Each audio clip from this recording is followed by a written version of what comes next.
Assalamualaikum warahmatullahi wabarakatuh. Kami dari kelompok 5 akan mempresentasikan tentang psikologi sosial. Sebelumnya, perkenalkan nama saya Fatia Nadifa dengan NIM akhir 109 dan rekan saya. Saya Rina Novitasari dengan NIM akhir 102. Saya Indah Triwidadari dengan NIM terakhir 086. Sebelum memulai presentasi, kita akan menyajikan yel-yel kelompok kami. 1, 2, 3. Kami adalah kelompok 5. 5 Psikososial selalu semangat. Kami belajar psikologi dalam masyarakat perilaku sosial. Kelompok 5, psikologi sosial. Nah, kami akan melanjutkan kepada materi yang pertama. Nah, dalam psikologi sosial ini memiliki terma kunci yang memfokuskan pada psike manusia dalam hubungannya dengan manusia lain, di mana psike memiliki arti kejiwaan atau rohani yang mencakup hubungan manusia dalam konteks individual atau antar individu dengan individu, dan komunal atau yang bersifat umum atau antar individu dengan masyarakat, serta mengkaji tentang hubungan timbal balik yang terjadi antar individu. Sehingga definisi dari psikologi sosial ialah sebuah ilmu psikologi yang menelaah masalah psikologi dalam sosial atau masyarakat, yang di dalamnya memfokuskan pada perilaku individu dengan individu, individu dengan kelompok, dan individu dengan masyarakat sekitar. Selanjutnya, materi tentang tokoh psikologi sosial. Tokoh psikologi sosial. Tokoh psikologi sosial di sini ada 13. Yang pertama, tokoh psikologi sosial yang pertama Erikson memunculkan teori 8 tahapan usia manusia. Kemudian yang kedua, Erich Fromm memunculkan teori biofilia dan nekrofilia. Yang ketiga, Jones dan Davis memunculkan teori korespondensi inferensial. Yang keempat, Cayley memunculkan teori atribusi kausal. Yang kelima, Lieberman dan kawan-kawan memunculkan teori regulasi fokus. Yang keenam, John B. Watson, Edward L. Thorndike, Clark Hull, dan B. F. Skinner memunculkan teori behavioristik.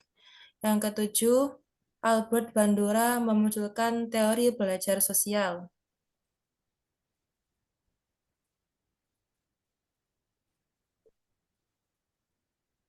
Kemudian yang kedelapan, Max Wertheimer, Wolfgang Kohler, dan Kurt Kafka memunculkan teori Gestalt dan kognitif. Kurt Lewin memunculkan teori lapangan. Yang ke-10, George Human memunculkan teori pertukaran sosial. Yang ke-11, Herbert Blumer, Charles Haughley, George Herbert Mead, dan Manfred Kuhn memunculkan teori interaksionisme simbolik. Yang ke-12, Harold Garfinkel memunculkan teori etnometodologi, dan yang terakhir B.J. Biddle memunculkan teori peran.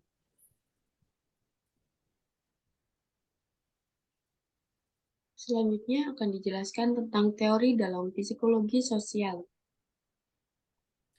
Di dalam teori psikologi sosial memiliki beberapa teori di dalamnya, yaitu yang pertama ada teori atribusi.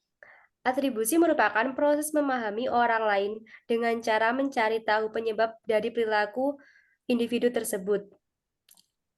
Dan teori atribusi ini dibagi menjadi 3 teori lagi, yaitu korespondensi inferensial, teori atribusi kausal, dan teori regulasi fokus.